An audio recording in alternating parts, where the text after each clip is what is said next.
ternyata masih ramai sampai sekarang soal Iqbal Said. Soalnya ini orang fanatik banget dan terlalu kelihatan banget gitu bencinya kepada Kang Deddy Mulyadi. Ini orang mungkin suruhan ya, karena takut Kang Deddy Mulyadi terus bersinar, potensinya nanti mendapatkan suara banyak di 2029 atau apa.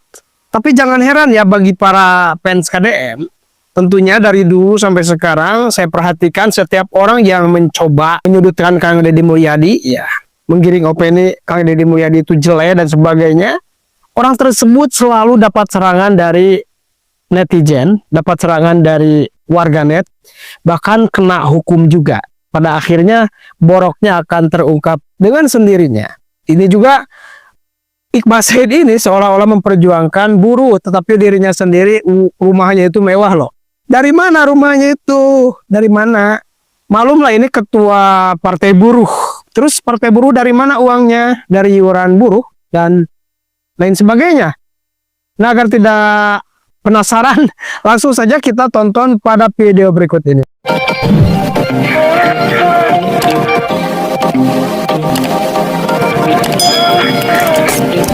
Kita semua bangga punya presiden buruh yang tegas dan berani menentang kebijakan negara. Tapi patut dipertanyakan saat ini presiden kita sedang membangun rumah dengan ukuran besar di Jalan Rambutan, Kelurahan Kalisari, Kecamatan Jaktim. Kita sebagai anggota KSPI atau VSPMI patut mempertanyakan uang dari mana yang dibangun rumah dengan nilai miliaran, sementara buruh yang wajib bayar iuran hidup masih ngontrak.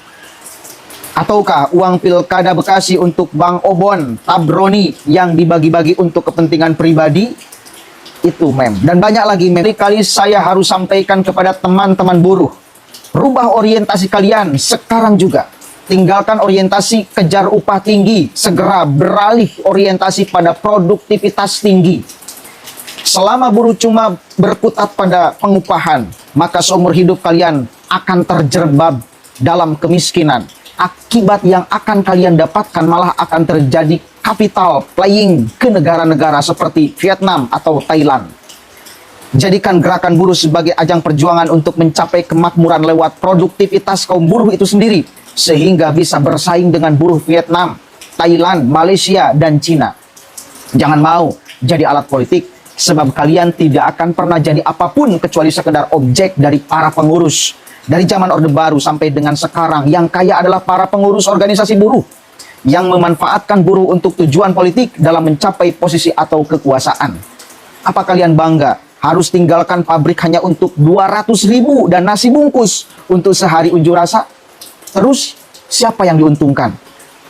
Apakah kalian tidak pernah berpikir dari mana dana untuk membiayai demonstrasi kalian? Apakah dari kocek pribadi pengurus atau dari kartel politik yang membiayai para pengurus organisasi buruh demi tujuan kekuasaan? Lantas bagaimana kalau perusahaan tempat kalian kerja selama ini bosan dengan aksi kalian dan memutuskan untuk memindahkan pabrik ke negara-negara yang lebih menjanjikan? Akankah para pengurus organisasi kalian mampu menyiapkan lapangan pekerjaan baru untuk kalian ketika pabrik di mana selama ini kalian menerima upah ditutup? Ingat, 2 kali partai buruh berdiri dan tidak pernah menang pemilu. Bahkan tidak mendapatkan 1 kursi pun di DPR. Itu tanda langit bahwa gerakan buruh seharusnya adalah alat untuk memperjuangkan meningkatkan taraf hidup buruh dan keluarga secara berkesinambungan, bukan sebagai perjuangan politik, apalagi cuma sebagai underbow partai politik. Mari sederhanakan perjuangan buruh pada 3 hal pokok, yaitu yang pertama, meningkatkan produktivitas kerja, dalam kurung lembur minimal 2 jam. 2, hak untuk mendapatkan aparto, dalam kurung rumah tinggal dari perusahaan. 3, transportasi gratis bagi yang tidak dapat aparto. Gak usah muluk-muluk. 3 hal ini saja yang harus teman-teman buruh perjuangkan, maka kesejahteraan hidup kalian, karena hal lain sudah di backup KIS dan KIP. Jak untuk kaum buruh, apabila kalian diajak unjuk rasa, tengoklah rumah ketua umum organisasi kalian. Kalau dia hidup dalam rumah mewah sementara kalian mau bayar kontrakan bulanan sejak kempas-kempis, berhentilah kalian mengikutinya, sebab dia cuma memperalat kalian untuk memakmurkan dirinya atau untuk kemakmuran dirinya. Nih gambarnya. Oke, itu dulu beredar tahun 2020, masih baru. Ini baru 2020, iuran buruh, ini jawabannya. Kita coba baca. Tersebar luas di media sosial beberapa meme yang mencantumkan nama Presiden Konfederasi Serikat Pekerja Indonesia, Said Iqbal. Meme tersebut berkaitan dengan pembangunan rumah besar yang diduga milik Said, seperti yang tercantum dalam meme. Dalam meme yang diunggah oleh akun dengan nama @yonayuni, dituliskan mengenai dari mana asalan uang yang membangun rumah besar itu. Kita semua bangga punya presiden buruh yang tegas dan berani menentang kebijakan negara, tapi patut dipertanyakan saat ini presiden kita sedang membangun rumah dengan ukuran besar di Jalan Rambutan, Kelurahan Kalisari, Jakarta Timur. Kita sebagai anggota KSPI, FSPMI patut mempertanyakan uang dari mana untuk membangun rumah dengan nilai miliaran rupiah sementara buruh wajib bayar iuran. Benar berarti ya, buruh wajib bayar iuran. Hidup masih kontrak, ataukah uang Pilkada Bekasi untuk Bang Obon Tabroni yang dibagi-bagi untuk kepentingan pribadi? Kemudian dalam meme tersebut juga tertulis mengenai potongan 1% kepada para buruh FSPMI seluruh Indonesia untuk para pengurus. Kumpulan uang iuran buruh FSPMI seluruh Indonesia potong 1% untuk kegiatan dan para pengurus, khususnya presidennya. Rela atau tidak rela dipotong. Ngerti tidak ngerti dipotong. Biar buruh yang kerja, pengurus yang atur, pegang duitnya. Ada pula meme lain yang menunjukkan fakta sepak terjang Said yang diduga menyalahgunakan uang organisasi. Berikut ini tulisan yang termuat dalam meme tersebut. Rupanya SP dan SB sudah tahu kelakuan presidennya. Buruh dijadikan sapi perah oleh Presiden FSPMI Said Iqbal. Buktinya dia punya rumah mewah dengan luas tanah 450 meter, luas bangunan, lantai 2, 800 meter, hingga jual 4 miliar. Harga jual 4 miliar. Alamat Jalan Rambutan, Kelurahan Kalisari, Kecamatan Pasar Bo. Said Iqbal juga menyalahgunakan uang organisasi dan uang Pilkada Kabupaten Bekasi, Paslon Obon Tabroni. Kemudian,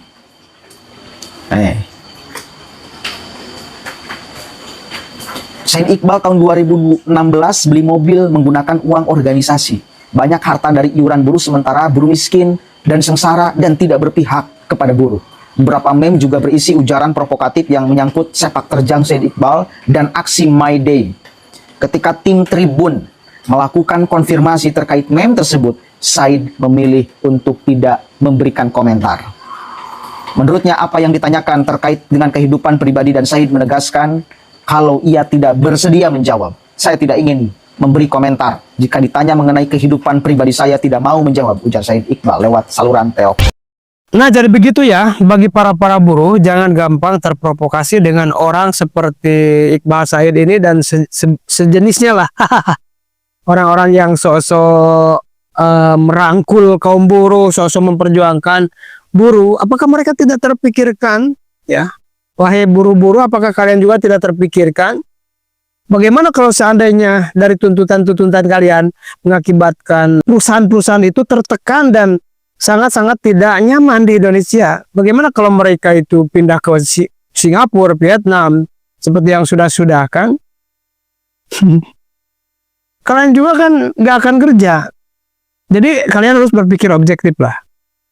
Seharusnya partai buruh itu bukannya memperjuangkan gaji, ya, naik turunnya gaji, tetapi harus juga memperjuangkan bagaimana supaya perusahaan-perusahaan ataupun investor-investor, baik investor dalam negeri ataupun luar negeri, supaya nyaman di Indonesia. Ya, jangan cuma memakai alat politik untuk menjatuhkan seorang pemimpin yang lagi menjabat dan menaikkan calon atau diri sendiri untuk kepentingan materi dan kepentingan politik ke depannya, atau hanya sebatas mungkin dia juga disuruh, artinya dia itu adalah hal yang disampaikannya adalah titipan. Jadi kita sebagai buruh, kalian ngontrak ya, gak kaya-kaya udah kerja 10 tahun, tetapi presiden partai buruh sendiri gak ngapa-ngapain, ya, cuma ngompori kalian ya. Ngompor-ngompori kalian, mengajak demo dan sebagainya, dan kalian harus iuran wajib ke partai buruh. Kan itu coba pikirlah, dia kaya raya gak kerja apa-apa, kalian yang siang malam banting tulang ya, bekerja gak kaya-kaya, rumah pun ngontrak. Dia seolah-olah memperjuangkan hak buruh. Tapi nyatanya coba kalian pikir sendiri. Terima kasih sudah menonton. Jangan lupa like, subscribe, dan tekan tombol lonceng. Bye-bye.